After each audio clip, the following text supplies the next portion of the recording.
Hello, I am Joel McLeod, and welcome to the 905er. As of recording this episode, it is a fact Ontario has reached a higher per capita infection rate of measles than Texas. About 1 month ago, I interviewed Alvin, Tedjo, and Jill Promoli to discuss the rising number of measles cases in Peel region. This highly preventable disease was making a comeback, and I wanted to hear from them about what regional public health could be doing to help stop this outbreak in its tracks. Well, since then, the number of cases have continued to rise unabated. As of recording this episode, 1,400 cases have been reported in Ontario. And where is our public health on this growing crisis?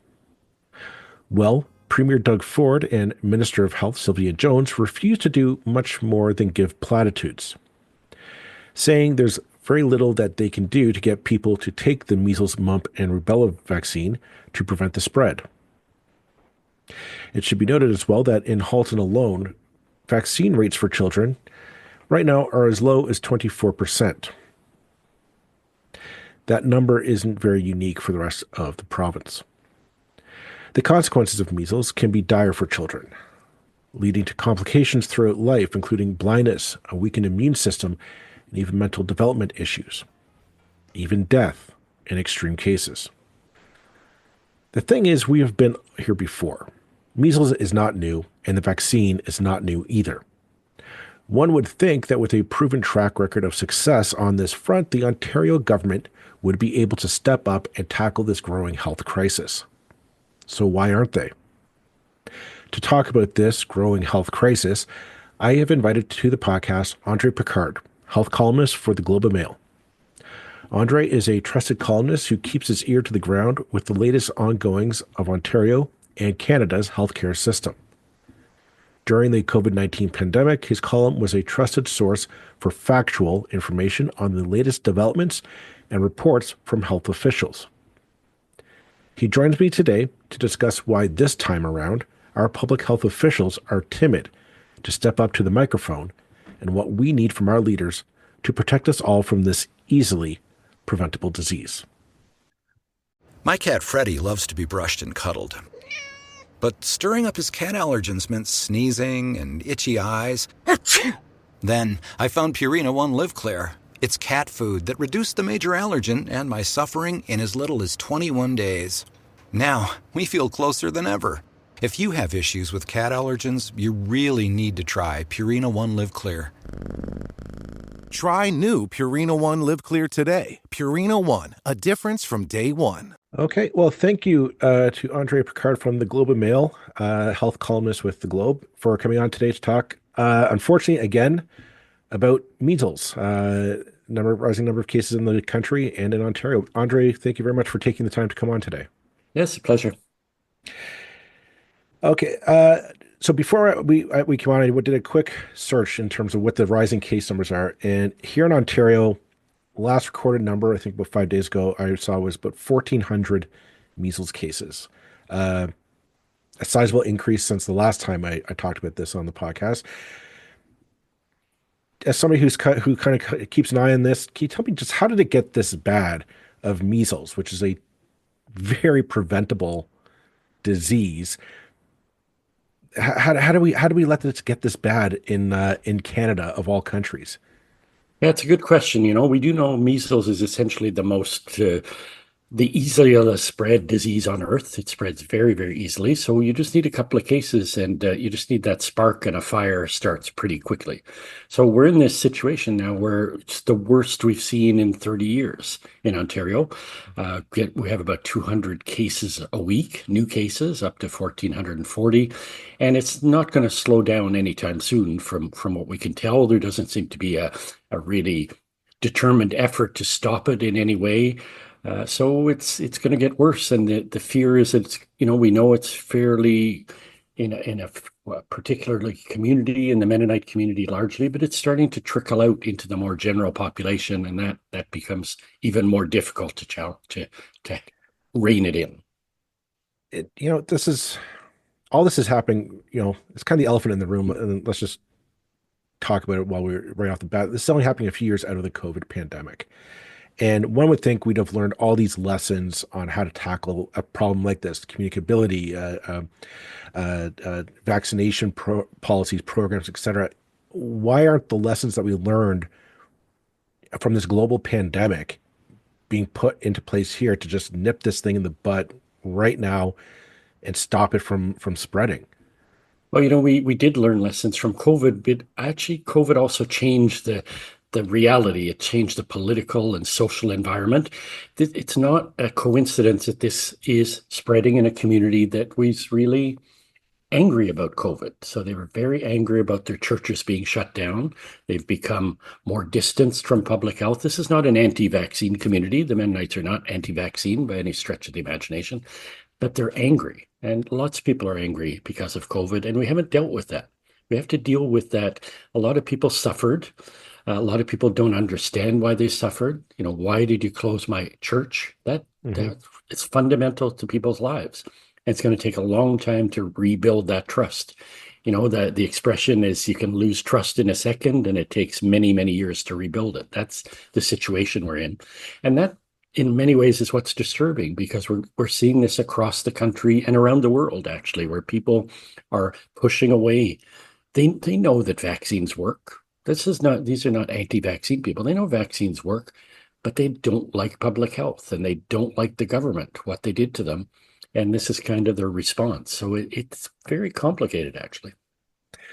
Okay, on that note, perfect segue into my next question. In the previous episode that I did on the rising number of cases in Peel region, I spoke with Counselor Alvin Tedjo on why medical officers of health around the province are so reluctant to take the lead on this in terms of communicating the efficacy of vaccines, vaccine scheduling strategies, etc. And he cited how hard it was at the time. Dr. Peter Lowe, who was the medical officer of health for Peel region, when his term was up, he said, kind of wiped his hands and said, "I'm out of it." He was the medical officer of health during COVID. He said, "I'm out, guys. I'm done with this. My term is up. Thank you very much." And he was saying on the episode how hard it was for them to find a replacement for him. And I asked why that was the case, and he said that it was because so many medical officers of health were afraid to communicate the science because they felt that they were abandoned during the pandemic. They were left to fight for themselves.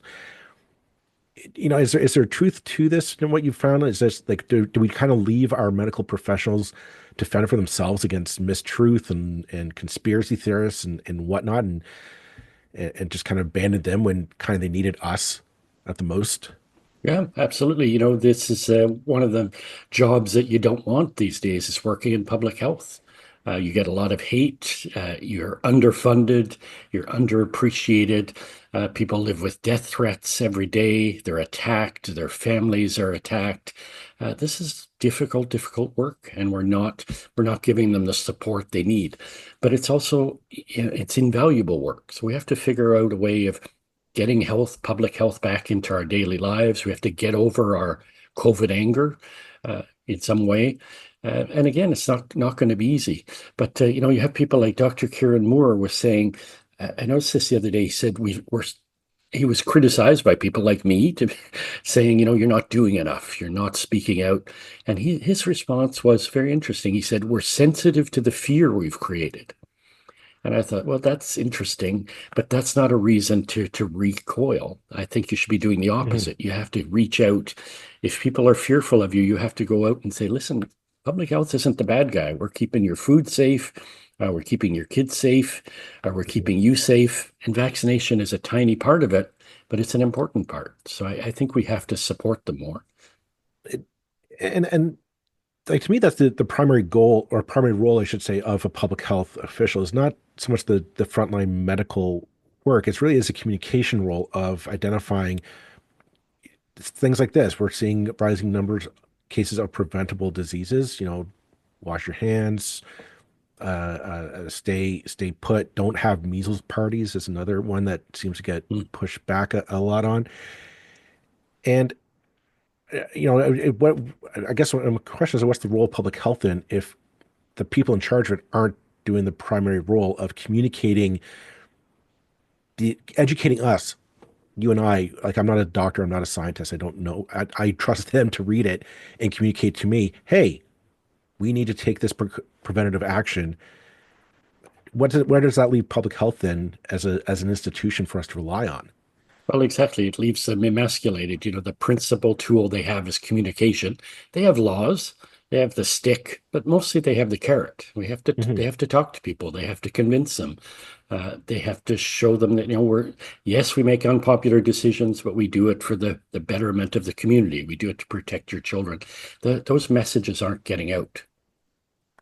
The this is all happening. Of course, everybody's thinking of what's happening south of the border with so Trump's Secretary of Health, Robert Kennedy, going on about how vaccines don't work, and for the record, they do. Uh, but things like vitamin A is a solution to measles outbreaks, and this mistruth and falsehoods and just malarkey, in my opinion. Are you seeing any of that filtering up here? Are people listening to taking his advice as gospel over trusted scientists and doctors? Well, I don't think we have the anti-vax leaders they have in the States. We don't have that in Canada. I think the problem is more fundamental. It's just mistrust. Hmm. Uh, in Canada, the problem is much, much worse. Like on a per capita basis, Ontario has 21 times more cases than all of the US. Like Right. we're not paying enough attention to just how bad this is, right? So, you know, Kennedy, with all the nonsense he's speaking is making a difference, and not in a good way. But it's, I think, having a marginal impact in Canada. In Canada, it's a slightly different issue. Let's dive into that statistic for a minute, because why do we? I mean, I've always assumed that we were smarter than the Americans. Yet you're right, we're seeing higher per capita infection rate than a state like Texas, which was notorious. Like they are actively anti-vaccine. It seems to me from this far north. Why are we seeing higher case numbers here in Ontario? Well, I think it's because of a poor reaction. You know, it's really interesting to compare Texas to Ontario because the outbreaks are very similar. They're both in the Mennonite communities, very close communities, but the reaction in the US has been much more aggressive. They have a lot of vaccine clinics. They're talking to the general public. Like they kept it from getting into the general public. That's the difference. And in Canada, you know, we have cases, as you said, in Peel. They're trickling up. We have a hospital in Northern Ontario that's screening people for measles because they're afraid, which actually I think is a good thing. We should be doing a lot more prevention. What we're doing in Ontario is kind of sitting back. Again, Dr. Kiernan Moore said, we expect a couple of hundred cases a week, at least till July. He's just kind of like shrugging, oh yeah, this is going to keep getting worse for a while. And hopefully hopefully it'll, essentially what they're saying is hopefully it'll contain itself in this community. But, you know, why would it? Well, that seemed that if I'm recalling correctly, I mean that was kind of the strategy for a while during COVID was, that here in Ontario we had the regionals opening. Peel region stayed closed, but Halton was open for business, and people said, okay, but the disease doesn't stop at Winston Churchill. It doesn't say, oh no, I'm sorry, I'm not allowed to cross the street into that jurisdiction, and we seem to be doing this kind of piecemeal region jurisdiction. They'll take care of it instead of a coordinated provincial response to this. Yeah. Yeah, it's the same problem we're doing. We're doing things, we're not doing enough broad prevention and we're doing it very locally, and it's not going to work. And especially with measles. Measles is so much more contagious. Now, the flip side of that. Ryan Reynolds here from Mint Mobile with a message for everyone paying big wireless way too much. Please, for the love of everything good in this world, stop. With Mint, you can get premium wireless for just $15 a month. Of course, if you enjoy overpaying, no judgments, but that's weird. Okay, one judgment. Anyway, give it a try at mintmobile.com/switch. Upfront payment of $45 for 3-month plan, equivalent to $15 per month required. Intro rate first 3 months only, then full price plan options available. Taxes and fees extra. See full terms at mintmobile.com.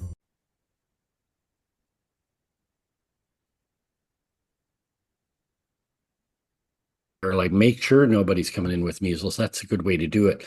A lot of what we're doing now is The horse is out of the barn, and we're closing the barn door, and that's not working. Here in Ontario, the kind of the government line that we're getting is from Premier Ford, Health Minister Silvia Jones, and as you said, Dr. Kiernan Moore, Chief Medical Officer, is that this is isolated to select populations not being vaccinated, particularly the Mennonites. They don't mention the Mennonites in their response, and I guess that's a political thing, but there's something about that does raise a flag. But he's kind of wiping his hands. There's nothing he can do about it. Well, what can you do? And how much of this is personal responsibility versus just government inaction uh, for this case? Because people are thinking like the government can probably do more. Yeah, you can certainly do more. I think there's some personal responsibility there, of course, but the government is not enforcing its own law. There is a law in the books. Kids have to be vaccinated to go to school. And then Premier Ford, and I think this is what really makes it difficult to be in public health, is you need that political backing, right? That's what Mhm. worked during COVID. The public health spoke, the politicians backed it up. Whether you liked it or not is another issue, but they worked together. And that's how it has to work. And they're saying, I heard Premier Ford say, well, somebody who doesn't want a vaccine, what can you do? Well, you can say they don't go to school and make other kids sick. That's what you can do. That's what the law says. You can pressure their parents to get vaccination. You can educate them. You can do communications campaigns in Low German as well as elsewhere in English. Mhm. There's a number of things you can do. You can't just throw up your hands and say, oh, well, they're getting measles. That can't do anything. Well, okay, this is my personal history. That notion of the government isn't doing anything. It's a bit my personal take is that it's a bit of a gray area, and here's my reason why is we got a letter from my school board saying my kids would be banned because their vaccines weren't up to date, and I said no, we are we're very much adamant on getting these vaccines done. We're not vaccine deniers. And it turns out like the left hand wasn't telling the right hand what to do. We're hearing that there are cases of regional public health not being told by doctors, yeah, we've administered a vaccine to this child or to this patient or whatnot. And I'm wondering just why is it not a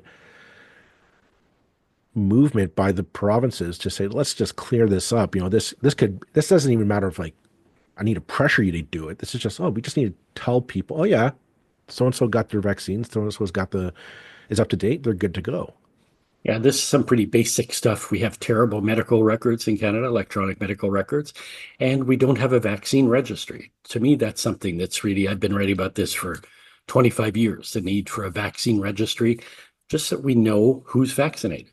So you point out, or you make a really good point. While there's this really bad outbreak going on in southwestern Ontario and nothing's happening, in Toronto, we're kicking kids out of school because we're saying they're not vaccinated, and they are. And it's just because we've done a terrible job of tracking. Those are the worst of both worlds. You don't want to be punishing people who are actually doing the right thing.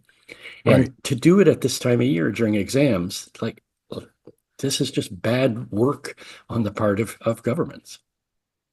And, but I mean, I remember back in the day, the Ontario Liberals were trying. There was a program to solve this with Ontario eHealth. The idea was that all of our health documents would be digitized, and if you moved from Hamilton to Thunder Bay, you'd be able to go and your doctor just click on a button and you have all your files for your medical history. And of course, that became a fiasco, and so it just stopped. In today's world, I mean, what excuse do we have for not having a digital copy of probably our most important file on our our health? Yeah. Yeah, we don't have any excuse. And in fact, most people have a digital record now, but the problem is interoperability. The systems don't talk to each other. So that's where we get into problems with vaccines and such. But vaccines are so important that we should have a separate registry, and that should be tied to people's records. But just registering every single vaccine a kid gets and an adult gets is really important. A lot of us have the old tattered yellow booklet, right? Yes. But that just doesn't cut it anymore. That should be in electronic form. And there's apps out there that people can do it themselves, but again, that's not good enough because it's not accessible to public health, it's not accessible to doctors, etc. Why why are we not seeing more of an outcry from political leaders in your mind? I understand the government is hesitant to really take the wheel on this because I think they're afraid of COVID. They saw the convoy and they're petrified of another convoy coming down to Queen's Park or to Ottawa or whatever have you. But outside of that, municipal leaders, school boards, opposition leaders, I'm not hearing any alarm bells from them on we need a program to solve this. Enough's enough. Let's get on this.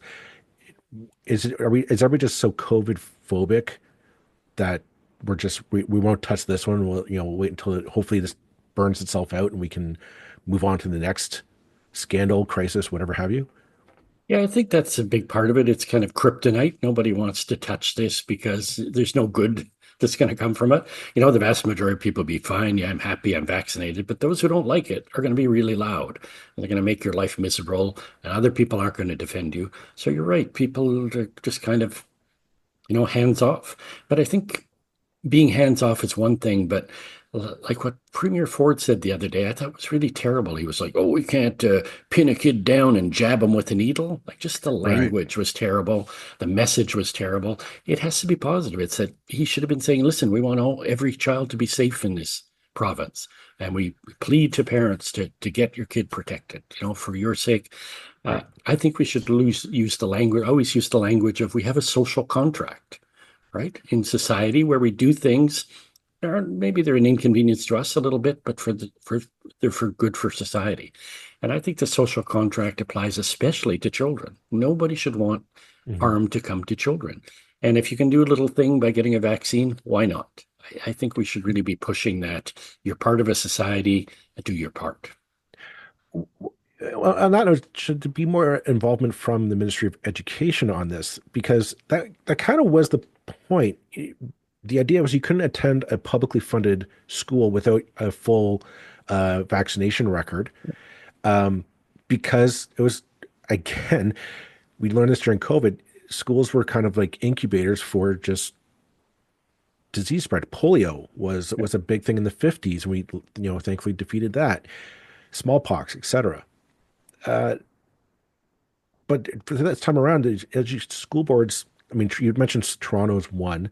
My school board is another that seems to step up, but I have heard of others that just kind of say, if you can get your vaccines, that'd be great, and kind of a shrug the shoulder and move on. There should be a directive from the Ministry of Education coming down saying, no, like we'll cut off funding, or this is a directive from the minister. These kids will be suspended until a full schedule is provided. Should we get more involvement than just the health ministry? I think the education department and schools have a role to play, but I think they're just overwhelmed. They don't have the resources to do it. So there's this law in place. Everybody has to be vaccinated. Who enforces that at every school, right? That's a real pain. Every kid has to come in. Now, if we had a vaccine registry, it would take an hour. You'd just punch in your codes and you'd know here's the six Hmm. kids in our school who are not vaccinated, not the 60 that we don't know, which is what it is now, Right. right? So all these people are vaccinated. Uh, that's problematic. And then it's about infrastructure. So when we used to vaccinate kids in school, that's what we should be doing now, right? That ensures that kids get vaccinated. Why do we don't do it? Well, we used to have school nurses too, and the nurses would run the clinic. So all these things are connected. So to me, I'm a big proponent of we should absolutely have nurses in every school. Now we have police in a lot of schools. I think nurses would be a Right. lot more useful, to be honest, for all kinds of reasons. But do the vaccination in school, have the records, have them accessible. Yeah, schools should do it, but it has to be easy for them. I have a lot of sympathy for the schools who they just don't have the personnel to do this, Right.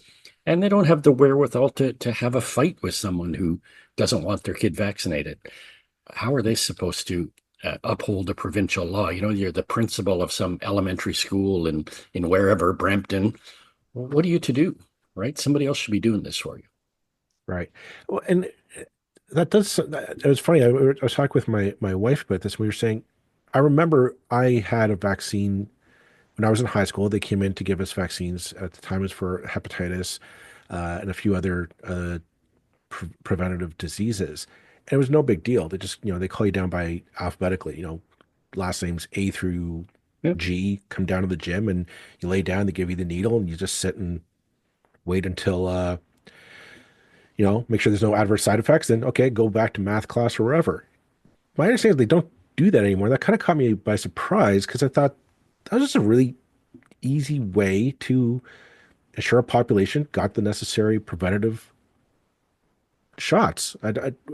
Why was it just a matter of funding? Somebody just didn't want to fund it. Yeah, I it just don't know just why that became we a stopped doing that. yeah, it's a question of bureaucracy.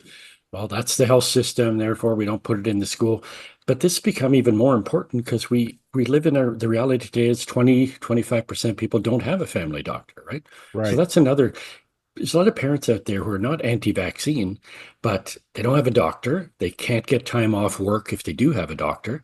You right. have to make it easy for parents, and we don't make it easy at all. So yeah, absolutely in schools. I'm of the generation where we started where vaccines were a new thing, and we did vaccine clinics at school. And it was a really exciting thing. That was big news. Kids are getting, they're not going to get measles anymore. I remember those days. We got lots of vaccines because they were all new, and it was a celebration. Now, why do people not want vaccines in school? Well, there's going to be some protester outside, and then they're going to have to hire security. And then Right. some kids are going to say, my parents didn't sign the form. And then what are you going to do? Do you send them home? Oh, there's nobody at home. They're working. A lot of these complications, but we have to figure this stuff out. It's modern life. We have to adapt. In your opinion, do we need new measures to tackle this crisis? Because this measles case, I think at one point it will burn out. It'll go away, but the problem will remain. There'll be another disease. God forbid something like polio or smallpox comes back because of a reluctance to get kids Well, vaccinated. smallpox won't come back. That's eradicated. So No, we can cross that one off the list. That's the only one, but I'm holding you to it because if it comes back, we're no, it gonna have absolutely worse. won't. There's no more Good. smallpox on Earth since 1972, so we can be safe with that one. Well, that's good. My worries though, it's always the other two of the measles, mumps or rubella coming back for that one. My question is, I guess I still think people take too much of their advice from Facebook. They'll see a loved one will pass along some clip or a meme that they saw on Facebook, and it's taken more as gospel than it is the word from a family physician. Do you think that we need new measures or just a new practice to combat that and to get the public back on board with, as you said, the fact that these things work, they're good. They help prolong our lives where we can live safer and more prosperous lives because of a simple needle. Do we just need to rethink this from a generation ago? Absolutely. I think we have not adapted to the virtual world, right? Public health, one of the problems of public health is they're very old fashioned. They still operate like it's the 1950s. They're not in the digital age in any way. They don't see them posting on TikTok to counter the nonsense that's on Mhm. TikTok. That's what we have to do. We have to teach people, especially kids. I think this is a really key, how to spot misinformation, how to combat it. The worst people of misinformation are sort of in that 40, 50, 60-year-old age group where, they didn't grow up with digital stuff and they just take stuff for granted. Kids are way more Mhm. smarter than us, thankfully. So I think some of this stuff will be corrected over time, but we have to give them a fighting chance. And to come back to your case of measles, I don't think it's a given it's going to burn out. I think that measles is the canary in the coal mine. That's the easy one. And I think if we start having measles being endemic again, meaning it just hangs around, which is looking like a reality, then what's going to follow is going to be mumps. It's going to be rubella. It's going to be chickenpox. These are all going to come back because it's all connected.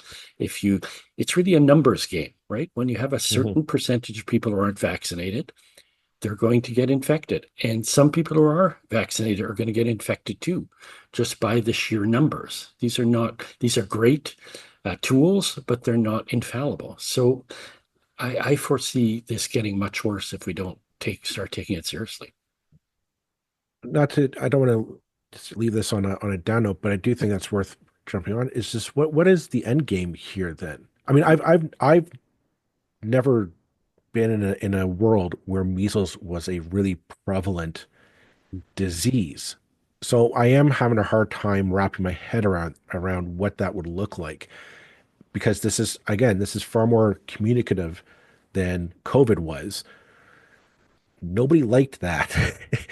So I don't want to be alarmist, but I can't imagine what that world looks like. Can you maybe just Well, I'll tell you because I lived in that world. That's what I grew up okay? with, right? I grew up before the vaccine. What it was is everybody gets measles. Good thing is most people get better, right? But in my childhood, measles was the number one cause of blindness, number one cause of deafness, number one cause of what we used to call mental retardation, so developmental issues. Uh, the worst thing about measles is it damages your immune system, so it makes you more susceptible to every other childhood disease. And then the last thing is measles hangs around. So a small percentage of kids who get measles 5 or 10 years later are going to get gravely ill and even die because it sort of lingers in there. And I won't give you the long name, but there's a symptom that can kill kids.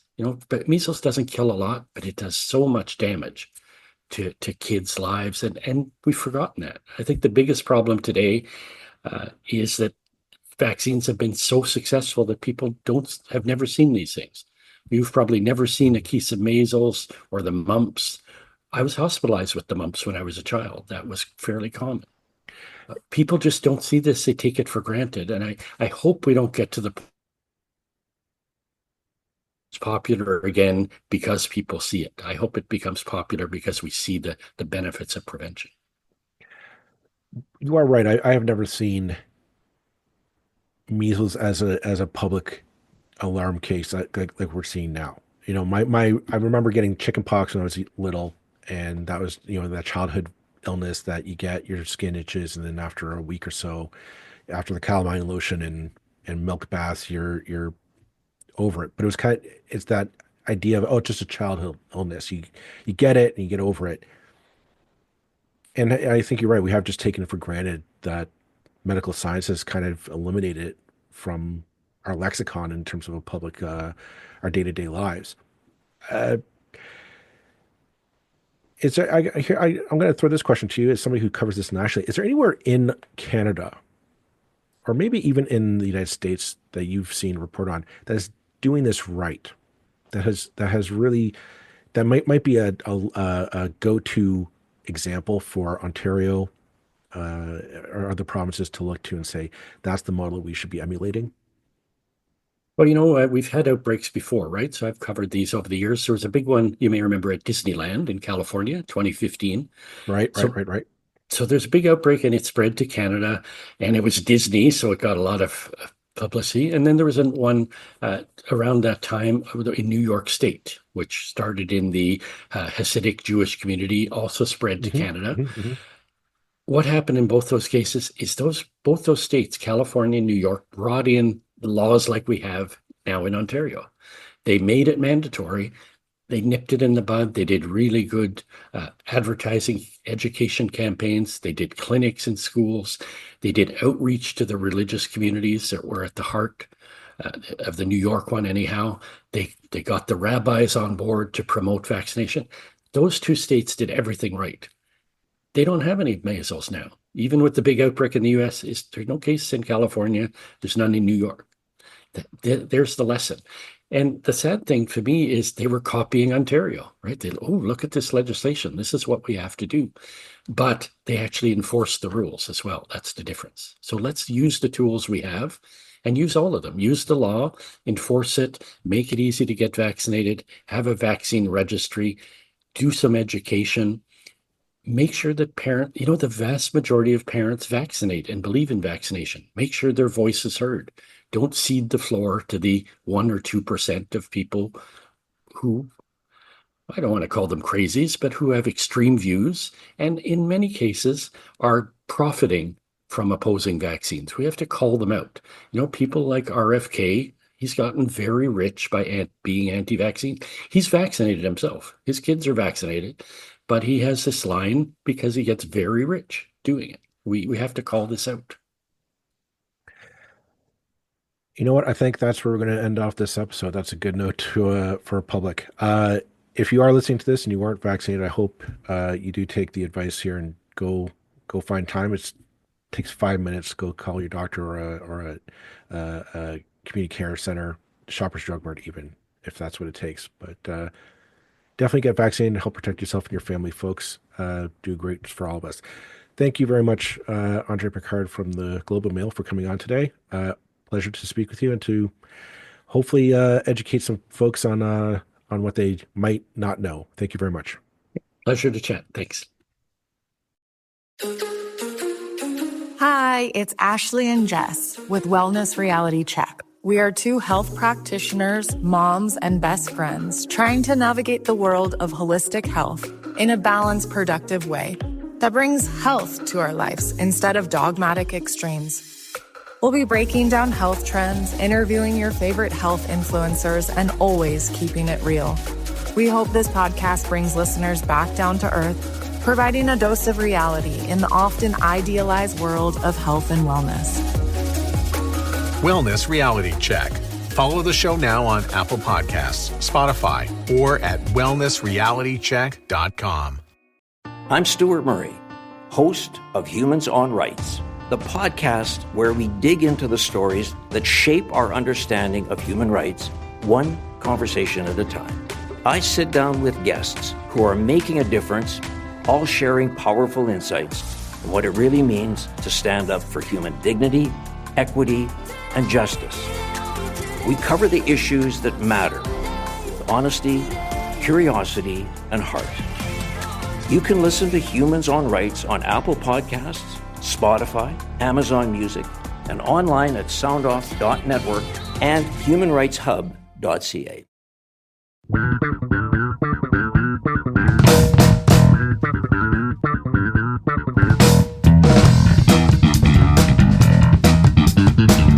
That's it for this episode of the 905er. Thank you for listening. As always, you can send us your feedback, thoughts, and concerns or ideas for future episodes to our email, info@905er.ca. We'd love to hear from you.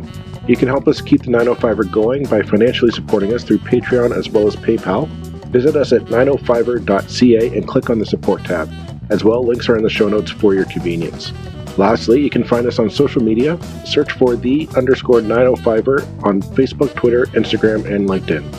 So long for now. See you next time.